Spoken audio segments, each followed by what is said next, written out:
الذين آتيناهم الكتاب يتلونه حق تلاوته أولئك يؤمنون به ومن يكفر به فأولئك هم الخاسرون.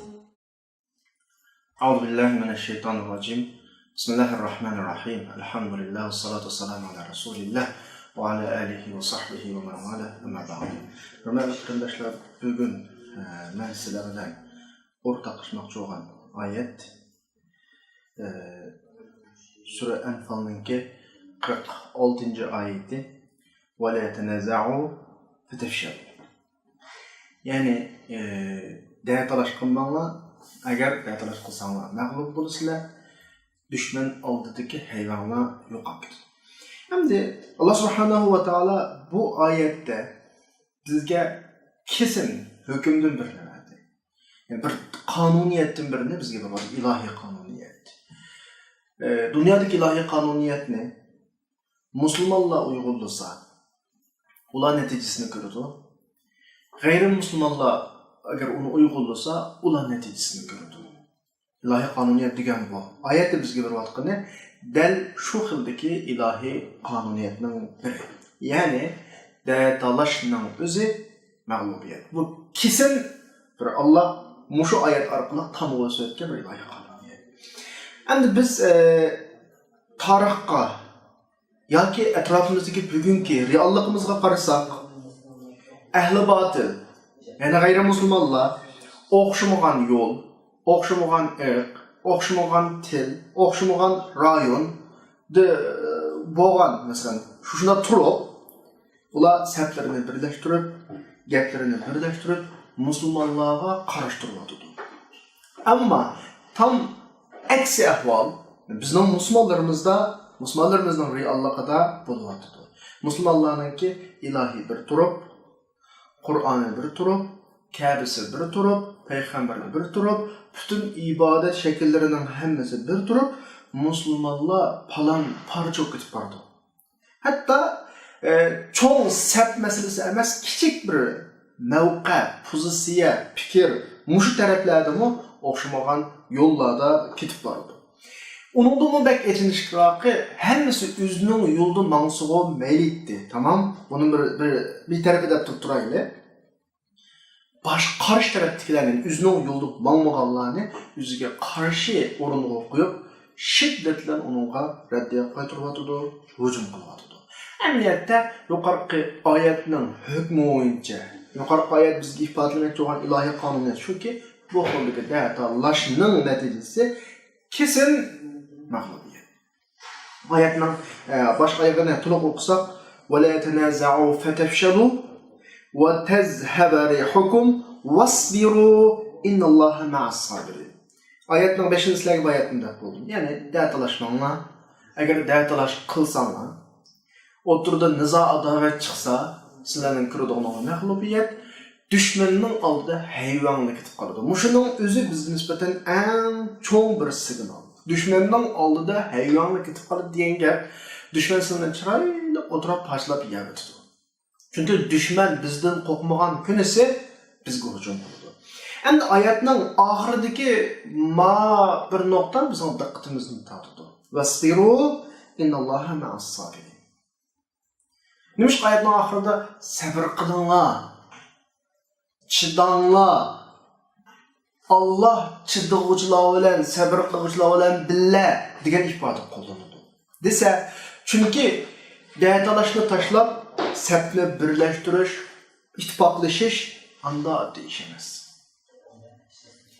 Hammadan o'zining gapini rostga chiqarib, o'zining ideyasiga boshqalar kelsa, hammadan qalsan. O dəyətlaşamaydı vaxtda məsələ A tərəf mi mənim rast dəb durdu, Ma tərəf mi mənim rast dəb durdu. Allah qandaq bir bahana səbəblərlə qarşı tərəfini inkar qıldı, onunla qarşı çıxdı. Yəni ki, vasbiru degəni çoxun birləşiş üçün adam özünün mövqəsini düşüb qırış doğru qıldı, məlum şəkildə.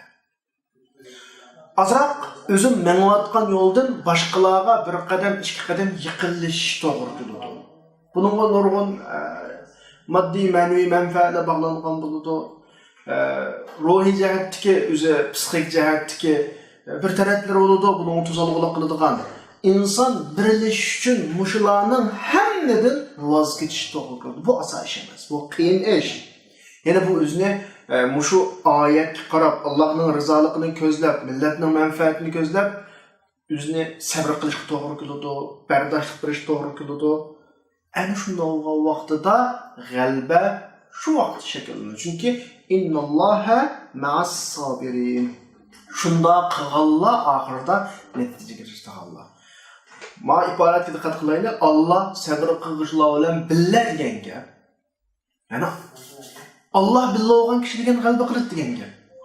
Ya'ni sen o'zingning ba'zi taraflaridan tushib, ba'zi yo'llardan bir qadam keyinga yana birlikni saqlash uchun, o'rtoqlashish uchun, safni birlashtirish uchun o'zingning ba'zi manfaatlaridan ayrilding, buningga chidading, ba'zi gap so'zlarga chidading.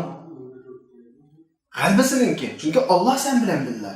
Allah billa mangan saf Allah tarafından ağansam asla mağlup olmaydı. Endi biz normal ahvollarda şu, bulupmu bugün günümüzge o'xshash musulmonlarga taraf-tarafdan dushmanlar hujum qilayotgan. Musulmonlarni tamoq ustundagi bir parcha tortga o'xshash hammasi o'zininki vilki pichoqlar bilan kesib taraf-tarafdan yeyotgan vaqtidagi bugünkidek nayta qiyin paytdagi bu xil shakldagi adovat, bu xil shakldagi nizo, bu xil shakldagi saflarning bilinishi bizning eng cho'ng mag'lubiyatga yuzinayotganligimiz uchun cho'ng bir eskartish. Bu oyatdan chiqmadi bu gap. Sura Al-Imronning 152-oyatdami Alloh subhanahu va taolo وَلَقَدْ صَدَقَكُمُ اللَّهُ وَعَدَهُ إِذْ تَحُسُّونَهُمْ بِإِذْنِهِ hatta iza fashiltum wa tanaza'tum degan oyat orqali mag'lubiyatninki da'talashlar bilmanligini tilga oladi. Demak bu ilohiy qonuniyat. Bu ilohiy qonuniyatni kim uyg'unlasa, meni musulmon bo'lsin yoki g'ayri musulmon bo'lsin, u uning natijasi bo'lgan g'alaba ko'rishidi. Shunga qarindoshlarim, biz davomli bir savollar duch kelayotimiz bo'libmi yaqin kunlarda. Biz bu xavfdan qachon qutulamiz? Bizga g'alaba qachon keladi? Biz dushmanimizning ustidan qachon g'alaba qilamiz? Dushmanimizning bu zulmi bizni qachon tugaydi? Bir qizlam javob safning birlashishi. Da'talash qilmaslik. Ya'ni takror deb qo'yay. Da'talash qilmaslik, uning bilan sening fikring bir yerdan chiqqan vaqtlar shakllangan ish emas. U mumkin emas, chunki insonning Alloh yaratgan tabiatida xilma-xillik tabiat va amal yo'q. Hammadan o'xshamagan shaklda fikr qiladi. O'xshamagan muhitda o'sib yetilgan bo'ladi. Buning natijasida o'xshamagan fikr bo'ladi har insonda. Ham insonning bir alohidligi o'xshamagan fikr bo'lish. Endi da'dalash qilmaslik safni birlashtirish degani hamma odam, ya'ni har bir odam o'zining fikridan qisman shaklda tushib turishi kerak. Ya'ni o'rtaq nuqtaga keladigan darajada tushish kerak. Buning uchun sabr qilish kerak, voz kechish kerak ba'zi narsalardan. Shunda o'g'anlar Allah uning tarafini oladi, uning safida bo'ladi, g'alaba shu vaqtda keladi. Alloh hammalarni safni birlashtiradigan, da'talashga yaqin kelmaydigan musulmonlardan qilsin, g'alabani bizga ato qilsin, dushmanimizning zulmidan bizni qutqazsin. Va oxir da'vana alhamdulillahi robbil alamin.